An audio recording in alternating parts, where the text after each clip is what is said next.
What's going on, everybody? I'm Kevin from Cigar Prop, and welcome 2025. It's our first Tech Tip Sunday of the year. We've been off for a couple weeks, holidays and everything else. And yes, I am freezing cold. I know I'm in Florida.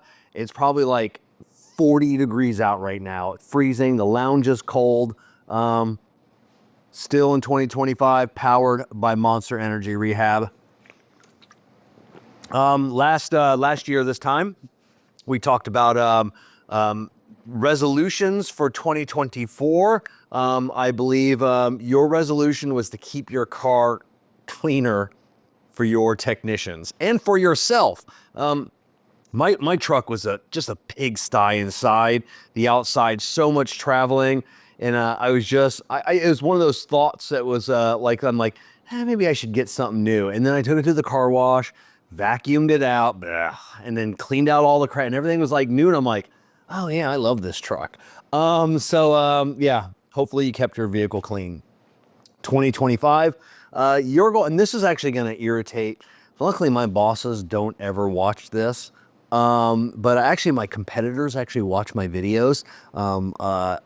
Competitors in my automotive industry, and they're actually trying to snipe. Hey, can you promote our company? And I'm like, I don't think so. I say some dumb stuff, but I'm not about to get fired.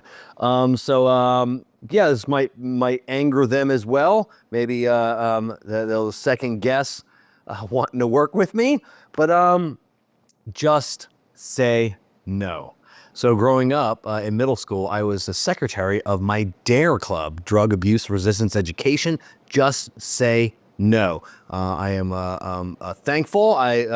46 years on this planet. The most I've ever done is Tylenol with codeine, prescribed by my doctor. So thank you, Officer John Cost. So just say no. It's what we learned.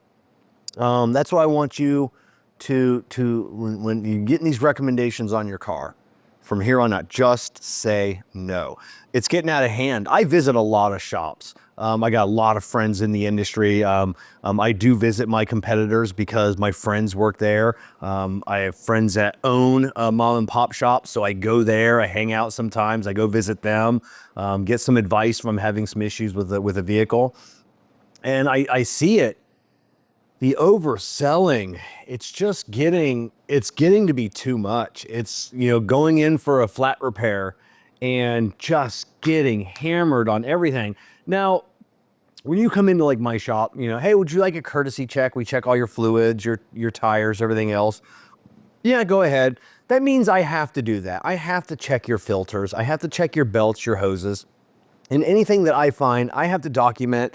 And then the sales associate will speak with you on that. And that works at every single shop. But we see that, so I'm like, oh man, all I came in was for a flat repair, and you hit me with $500 worth of like a quote, and all I wanted was a flat repair. Don't ask for the courtesy check. Don't ask for the inspection. If you really don't want to spend any money, just say, don't look at anything. I'm here for this. Don't look at anything else. Be blunt with them. If you're here for an oil change, and you're one of those like quick lubes, a lot of places they hammer on an oil change. Oh, they come in with that sheet. Here it comes. Say at the beginning, I just want an oil change. Please don't look at anything else. That will get relayed to the technician, and unfortunately, the technician will be like, okay, he doesn't want anything looked at. Oh, that belt's got missing a chunk. Customer doesn't want anything looked at, so I'm not gonna pay attention to it.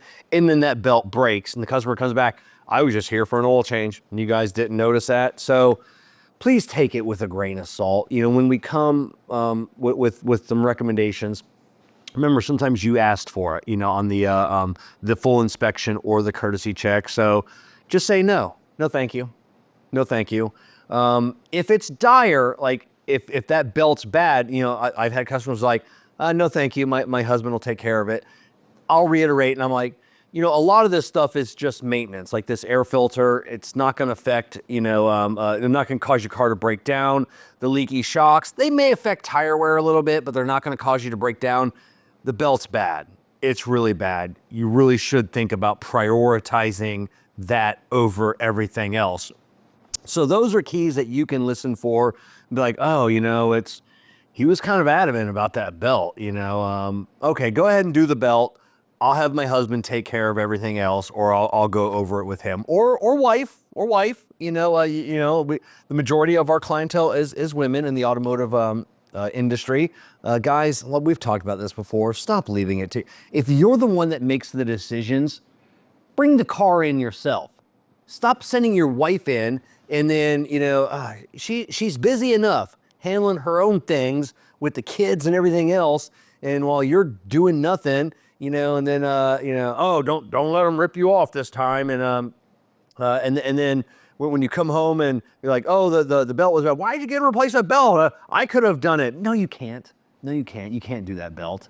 You can barely do the air filter that you've been saying for 6 months that you were going to do, but you haven't. You have it in your garage, but you don't have, you're sitting there playing your Xbox or whatnot. You could be replacing that air filter, that cabin air filter. So bring the damn car in yourself if you're the one making the decisions.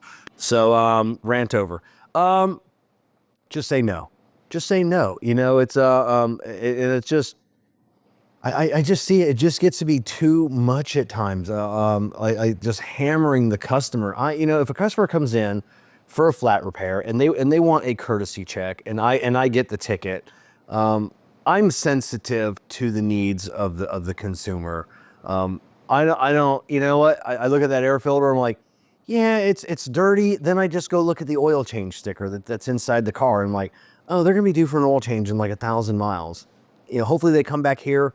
We'll catch them then. There's no reason to recommend that now. Same thing with the cabin air filter. If it's something that I'll go in there and look, and it's rare that it happens, like they just had their oil change, then the air filter is dirty. I'm thinking, oh, did they decline it? Should I bring it up? It's like one of those. A lot of times I'll be like, hey, I know you just had your oil change. We do a courtesy check with everything. We check all your filters, make sure your vehicle is in tip-top shape. The air filter is dirty. I don't know if they missed it, but you really should think about having it done. So sometimes they're like, oh, they didn't say that at all, and please go ahead and change that. Or like, yeah, my husband said he was going to take care of it. So, but it's just, we don't see it too much at our shop. I do see it. That's a job of the salesman. That's a job of a technician, is to find issues with your car, present it to the salesman or saleswoman, and then they present it to you. It's usually the job of, once it leaves me, it's a job of the sales associate and you to work out, a maintenance schedule and what you're going to have done, what you can prioritize.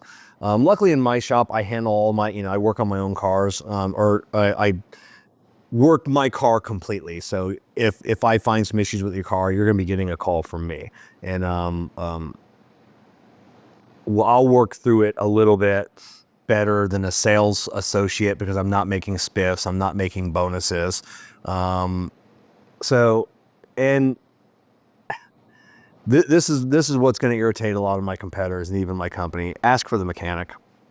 Ask for the person working on your car. Just size them up. Does he look like a doofus? Don't trust his recommendations. Trust your gut. We've talked about this. Trust your gut. It's never going to let you down.